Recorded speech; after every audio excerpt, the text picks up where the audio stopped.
Tengok ni guys, Suzuki Swift Sport yang baru sampai dekat showroom Johor. Ini hatchback yang semakin popular dekat Malaysia. Desain bahagian depan model ni nampak lebih sporty dengan optional accessories daripada Suzuki.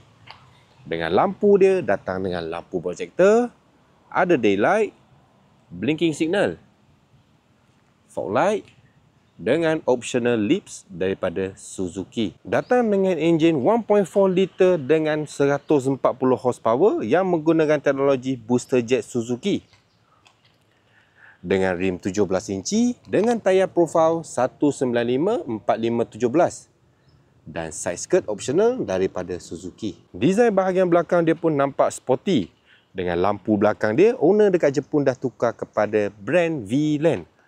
Dengan sequential signal, Best Swift Sport, full driving sensor di bahagian belakang dan skirting original daripada Suzuki. Untuk berminat dengan kereta ni, boleh Roger je terus. Okay guys, jom kita tengok belah dalam pula.